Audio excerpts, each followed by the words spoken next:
다른 광고는 없고요. 바로 말씀을 보도록 하겠습니다. 오늘 말씀은 골로새서 3장 15절에서 17절입니다.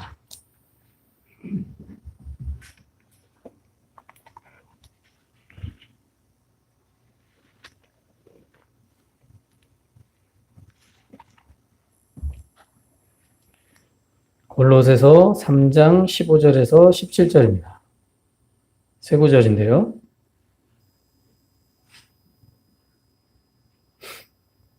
다 같이 세 구절이니까 다 같이 천천히 합독을 하겠습니다.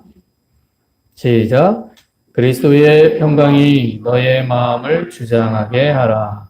너희는 평강을 위하여 한 몸으로 부르심을 받았나니 너희는 또한 감사하는 자가 되라.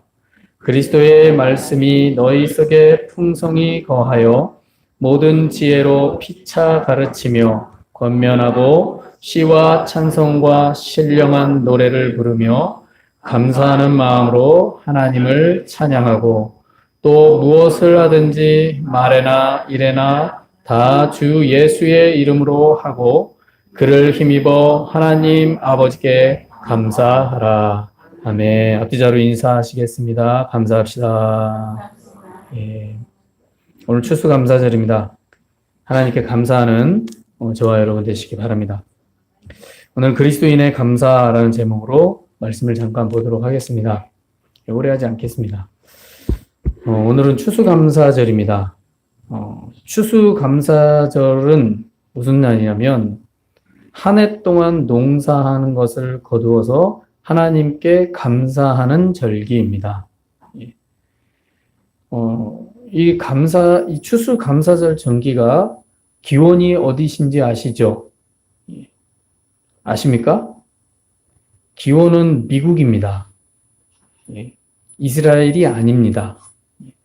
이스라엘은 이모작이 됩니다. 그래서 맥추감사절이 있고요. 그 다음에 수장절이 있는 겁니다. 이모작이 가능해요, 이스라엘은.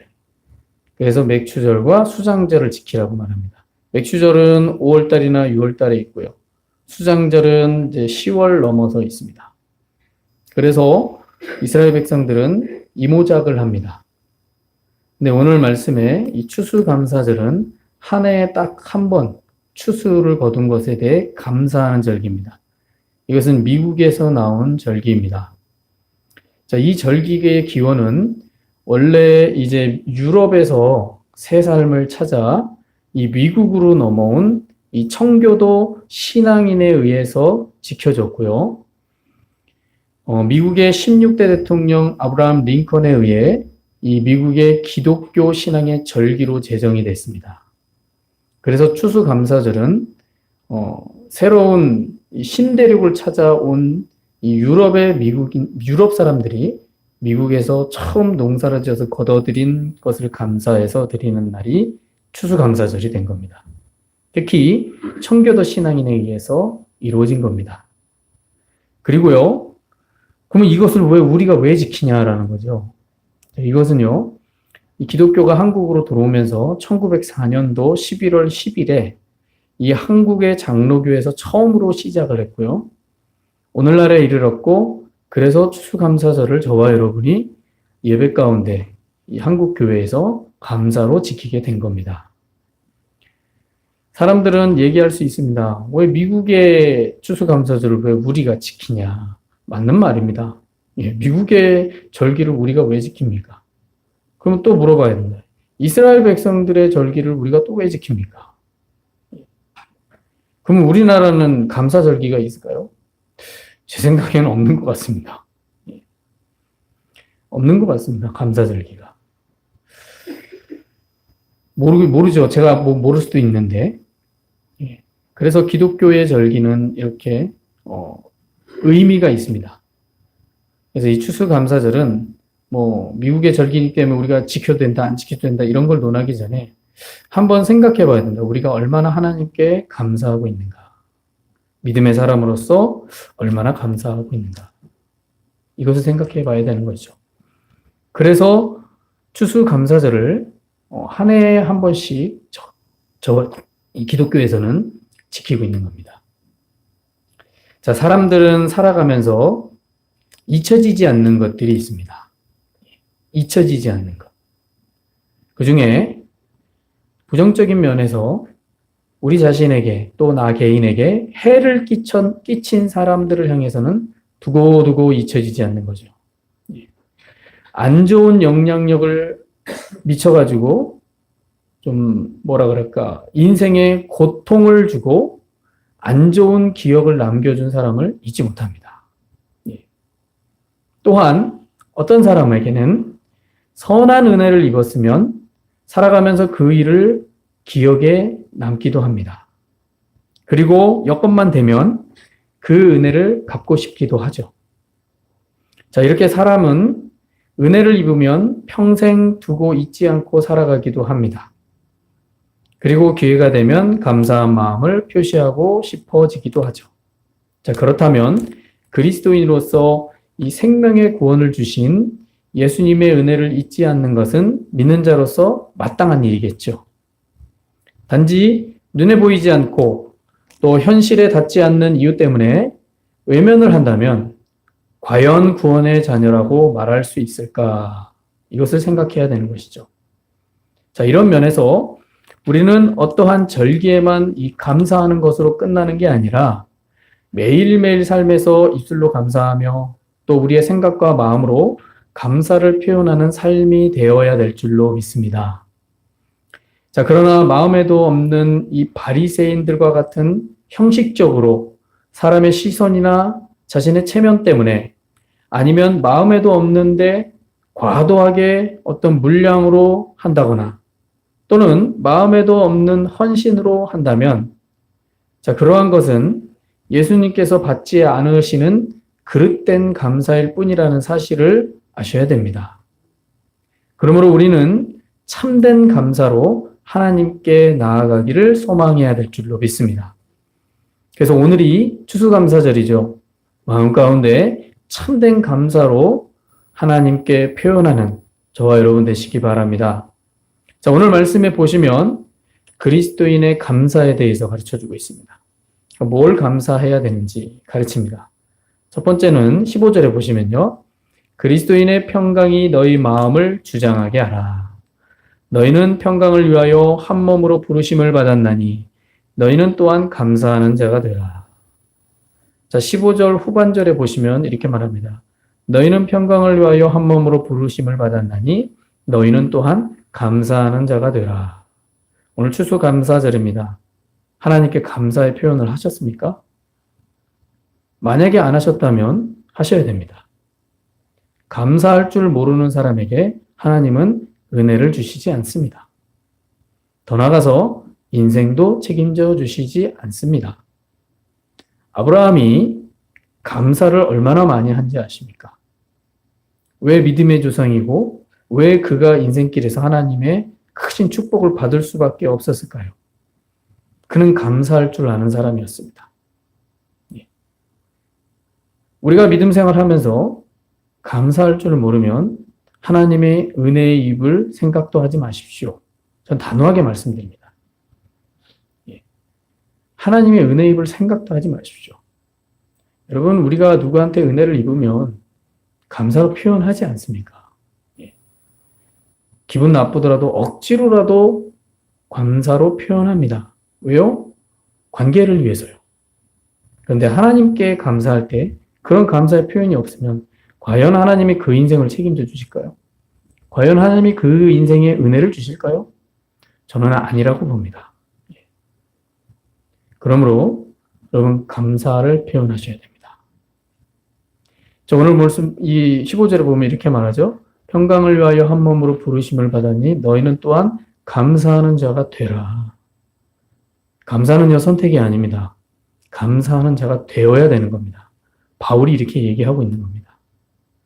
사람이 참된 평강을 얻으려면 어떻게 해야 됩니까? 본문의 15절에 보니까 참된 평강을 얻는 방법을 가르쳐줍니다. 근데 그 방법, 평강을 얻으려면 어떻게 해야 될까요? 참된 평강은 어떻게 올까요? 그것은 죄에서 해방되어야 올 수 있습니다. 그런데 그 죄에서 해방하여 참된 평강으로 이끌어 주시는 분이 예수님이십니다. 그래서 예수님을 구주로 믿으면 참된 평강이 우리의 삶에 주어지게 되는 겁니다. 15절 초반에서 말합니다. 그리스도의 평강이 너희 마음을 주장하게 하라. 그러니까 평강은 예수님으로부터 오기 때문에 예수님이 주시는 그 평강이 나를 주장하게 하라는 거예요. 즉 예수님으로부터 나오는 평강으로만 믿는 자의 마음을 주장하게 하라는 겁니다. 여러분, 다른 것으로 평강이 오는 것은 한계가 있습니다. 자, 그리스도인은 세상에서 다른 어떤 것으로도 참된 평강이 주어질 수 없음을 아셔야 됩니다. 자, 세상에서 주어지는 것이 사람의 삶과 영혼에 참된 평강을 줄 것처럼 그렇게 말을 하고 그렇게 다가오지만, 그러나 그것은 일시적인 것이고요. 영원할 수 없다라는 것을 아셔야 되는 겁니다. 영원할 수가 없습니다. 그런데도 사람들은 세상에서 주어지는 것에 평강을 찾으려고 하고 그것이 영원할 것처럼 착각하며 살아갑니다. 그러나 결국 뒤늦게 깨달았을 때는 삶에 큰 시련이 왔을 때에 깨닫기도 하지만, 반면에 죽는 그 순간까지도 깨닫지 못하고 삶을 마감하기도 합니다. 그러나 그리스도인은 이 말씀을 통해서 듣고 알고 깨달아야 됩니다. 그래서 참된 평강이 삶의 환경이나 형편에 있는 것이 아니라 날 구원하신 예수님으로부터 오는 평강만이 참된 평강이 주어지는 길이고, 그 평강에 감사하는 삶으로 나타내는 것이 그리스도인의 축복된 삶임을 오늘 말씀을 통해서 깨달아야 될 줄로 믿습니다. 그러므로 예수님께서 주시는 평강으로 감사하는 저와 여러분이 되시기를 소망합니다. 감사하셔야 됩니다. 두 번째는요, 16절에 보시면, 자, 그리스도의 말씀이 너희 속에 풍성히 거하여 모든 지혜로 피차 가르치며 권면하고 시와 찬송과 신령한 노래를 부르며 감사하는 마음으로 하나님을 찬양하고 라고 말합니다. 그러니까 16절의 말씀에서는 하나님께서 주신 은혜의 감사를 찬양으로 표현해야 된다라는 겁니다. 그리스도인은요, 하나님의 은혜에 대한 적절한 응답으로서 감사의 마음을 보여드려야 됩니다. 그것은 오늘 16절 말씀 끝에서 말합니다. 찬양으로 보여드려야 됩니다. 찬양으로. 그래서 그리스도인의 감사는 찬양으로도 하나님께 영광을 돌리는 겁니다. 그래서 우리가 찬양을 왜 합니까? 찬양으로 하나님께 영광 돌리기 위해서입니다. 여러분, 찬양은 내 만족을 위해서 하는 게 아닙니다. 때로는 위로가 필요할 때 우리는 개인적인 찬양을 하죠. 위로의 곡조의 노래를 합니다. 그런데 생각해야 됩니다. 그 위로의 곡조가 하나님을 찬양하는 겁니까? 정직하게 봐야 됩니다. 위로의 곡조가 하나님 찬양하는 겁니까? 하나님 찬양하는 건 아닙니다. 개인적인 위로를 위한 찬양입니다. 그것은 하나님을 찬양하는 게 아닙니다. 분명히 아셔야 됩니다. 오늘날 이 CCM이라는 찬양들이 많습니다. 굉장히 많습니다. 복음성가라고도 하고 CCM이라고도 하죠. 여러분, 대부분 그 가사들 내용들을 보면 사람들이 이 찬양 참 좋아라고 할 때 그 찬양의 가사보다는 음유를 봅니다. 가사를 봐야 됩니다. 근데 음유를 봐요. 곡이 참 음이 좋아. 듣기가 참 좋은 곡조야. 가사에는 관심이 없어요. 근데 CCM 찬양들을 많이 보면 하나님을 찬양하는 곡조들이 별로 없습니다. 하나님을 높여드리는 곡조들이 별로 없습니다. 이런 면은 생각해 보지 않으셨죠? 오히려 개인적인 고백적인 것들이 더 많습니다. 그리고 우리는 그런 것에 많이 매료가 됩니다. 그런데요, 그건 하나님 찬양하는 게 아닙니다. 하나님을 찬양하는 게 아니라는 거예요. 그럼 부르지 말라는 거예요? 아닙니다. 부릅니다. 부르세요. 왜요? 개인에게도 위로가 필요해요. 힘을 얻어야 되거든요. 근데 중요한 건 그 하나님 찬양하는 건 아니라는 거예요. 그래서 중요한 걸 아셔야 됩니다. 하나님을 찬양해야 되는 거죠. 하나님을 높여드리고 찬양하는 곡조의 음율로 하나님을 높여야 된다는 거죠. 그렇게 감사하라는 겁니다. 그래서 16절의 끝에 말하는 겁니다. 하나님을 찬양하고 뭘로요? 감사하는 마음으로.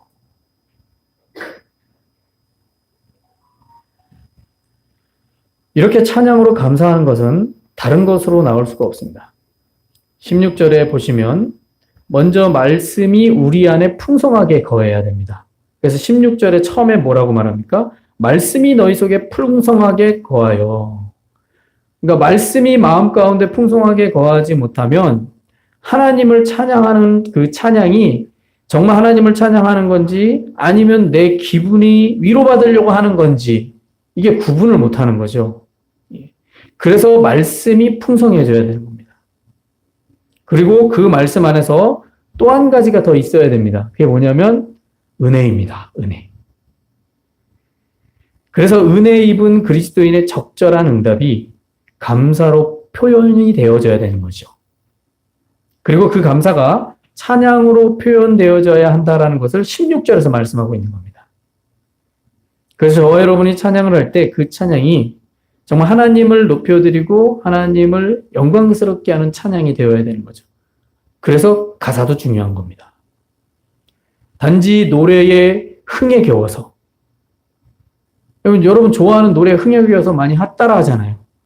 흥에 겨워서 또는 노래라는 것 자체가 좋아서 아니면 노래를 위한 노래를 위해 이러한 인간적인 마음만을 중심으로 해서 불러지는 노래라면 그것은 자기 만족의 노래일 뿐이지 하나님을 찬양하는 것이다라고 말할 수는 없다라는 겁니다.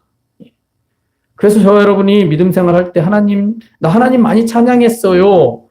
저와 여러분이 이제 나중에 언젠지는 모르지만 주님 앞에 섰을 때 저는 하나님만 찬양하고 살았어요.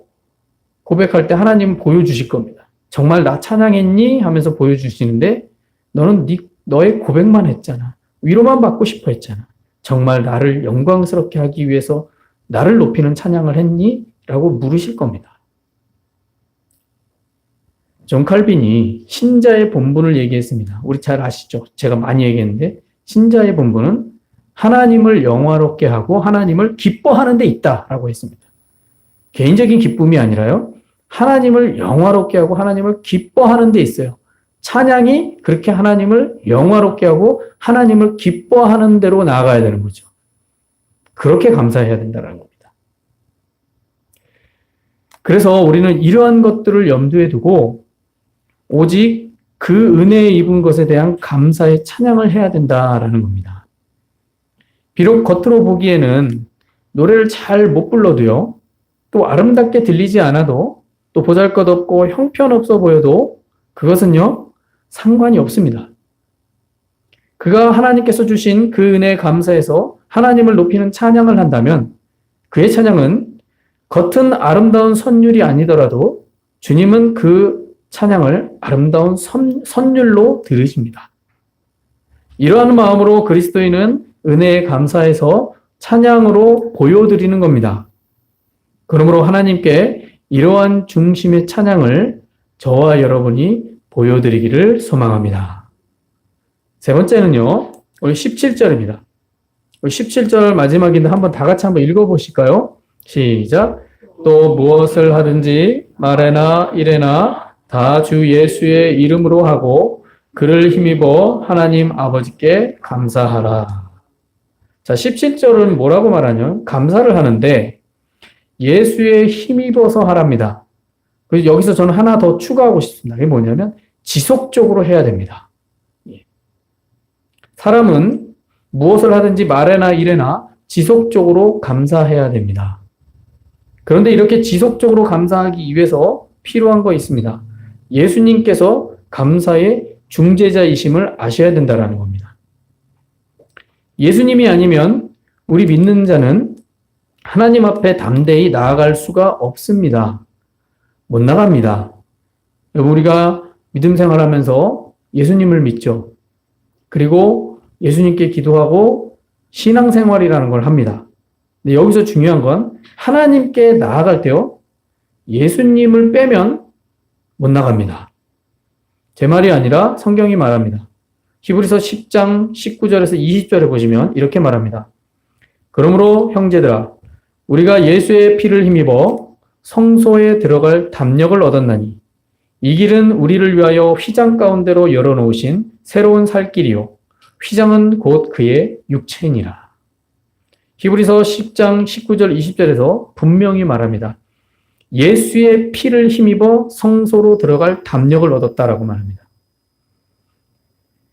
이 히브리서 말씀과 같이 예수님께서는 성소와 지성소를 가르는 휘장이시다라는 겁니다. 그런데 이 휘장이 예수의 피로 열린 겁니다. 그래서 예수를 구주로 믿는 사람은 누구나 다 하나님의 성소로 담대히 들어갈 수 있는 담력을 얻게 되었다라는 겁니다. 그래서 저와 여러분이 하나님께 기도를 하잖아요. 근데 기도할 때 왜 마지막에 예수님의 이름으로 기도하지 않습니까? 왜 그렇습니까? 예수를 통하지 않고서는 아무도 하나님께 나아갈 수도 없고요. 하나님께 기도한 그 기도 내용도 하나님이 들으시지도 않습니다. 그래서 어떤 사람이 열정이 충만해서 막 기도를 하다가 하나님 감사합니다. 아멘. 그러면 기도한 거 아닙니다. 마지막에 항상 예수님의 이름으로 기도하셔야 됩니다. 왜요? 예수님이 중재자이시기 때문입니다. 그분을 통하지 않고서는 지성소로 들어갈 수가 없어요. 지성소는 뭡니까? 하나님과 대면하는 장소입니다. 그러니 예수님을 통하지 않고 어떻게 하나님 앞에 기도할 수 있으며 하나님이 나의 기도를 들을 수 있겠습니까? 그래서 휘장이 예수의 피로 열렸고 예수를 구주로 믿는 사람은 누구나 다 그 성소로 담대히 들어가 하나님께 기도할 수 있는 겁니다. 대면할 수 있는 겁니다. 그것은 예수의 피 때문입니다. 즉 예수님의 중재가 없었다면 어느 누구도 하나님 앞에 나아갈 수 없다라는 사실입니다. 이걸 아셔야 됩니다. 목사가 할 수 없습니다. 여러분, 목사는 하나님의 말씀을 가르치는 사람입니다. 소개해 주는 사람이에요. 길 안내자입니다. 목사가 중재 역할을 못해요. 여러분 착각하시면 안 됩니다. 예수님만이 중재자입니다. 그러니 저와 여러분이 하나님 앞에 담대히 나아가려면 반드시 예수 그리스도의 피를 믿고 그분이 나의 구원자심을 믿고 예수의 이름으로 기도하셔야 됩니다. 마찬가지로 우리가 하나님께 지속적으로 감사할 수 있게 하는 것도요. 예수님의 이름으로 힘입지 않고서는 지속적으로 감사할 수가 없습니다. 원래 17절 보십시오. 이렇게 말하죠. 후반에 보면 다 주 예수의 이름으로 하고 그를 힘입어서 하나님 아버지께 감사하라. 뭐라 그럽니까? 그를 힘입어 하나님 아버지께 감사하라. 그러니까 예수님의 힘입지 않고서는 하나님께 감사할 수가 없다라는 겁니다. 여러분, 우리가 하나님 앞에 우리의 의지적으로 감사하는 것은 한계가 있습니다. 여러분, 매일매일 기분이 좋을 수는 없잖아요. 또 매일매일 감사할 수 있습니까? 매일매일? 기쁠 때나, 슬플 때나, 좋을 때나, 나쁠 때나, 매일 감사합니다 하면서 그런 말이 나올 수 있습니까? 사람이 그러지 못합니다. 그런데 그렇게 할 수 있는 힘이 있어요. 그것은 예수로 힘입어서만 가능하다라는 겁니다. 그래서 안 좋은 일이 있을 때도 주님을 바라보며 그래도 나는 감사해야지. 왜? 예수님이 내 옆에 계시잖아. 그래서 감사할 수 있는 거예요. 기분 나쁜데, 기분 안 좋은 일인데 어떻게 감사합니까? 인간적으로 말해서. 그런데 감사할 수가 있어요. 왜요? 그럼에도 불구하고 예수님이 내 옆에 계시잖아. 그래서 예수의 힘입어서는 언제든지 감사할 수 있다는 겁니다. 그래서 17절에 말하는 겁니다. 예수의 힘입어서 감사하라고. 그래서 17절에서 주 예수의 이름으로 하고 그의 힘입어서 하나님 아버지께 감사하라. 지속적인 감사를 할 수 있는 게 바로 여기에 있다라는 겁니다. 예수님이 중재자이시기 때문이다. 그러므로 우리의 감사가 지속적으로 나타나기 위해서는요, 반드시 기억하십시오. 예수님의 중재가 있기 때문에 가능하다라는 것을 기억하시기 바랍니다. 우리는 오늘 말씀을 통해 그리스도인의 감사하는 이유에 대해서 잠시 보았습니다. 짧은 말씀이지만 그 안에는 많은 것이 담겨 있죠. 그리스도인은 하나님께서 그의 아들 예수님을 통해서 우리를 죄에서 해방하여 구원의 자녀가 되게 하셨음을 감사해야 될 줄로 믿습니다. 또한 하나님께서 은혜를 주셨기에 감사를 찬양으로 표현해야 될 줄로 믿습니다. 또 마지막으로 중재자 되신 예수님에 힘입어서 저와 여러분의 인생 속에서, 삶의 여정 속에서 지속적으로 하나님께 감사의 고백이 있는 그런 삶이 되기를 소망합니다. 그러므로 오늘 추수감사절을 맞이해서요, 이러한 감사의 삶을 삶 속에서 보여드리며 정말 하나님을 기뻐하고 영화롭게 하는 구원의 자녀가 되는 저와 여러분 되시길 예수님의 이름으로 축원합니다. 기도하시겠습니다. 오늘 그리스도인의 감사에 대해서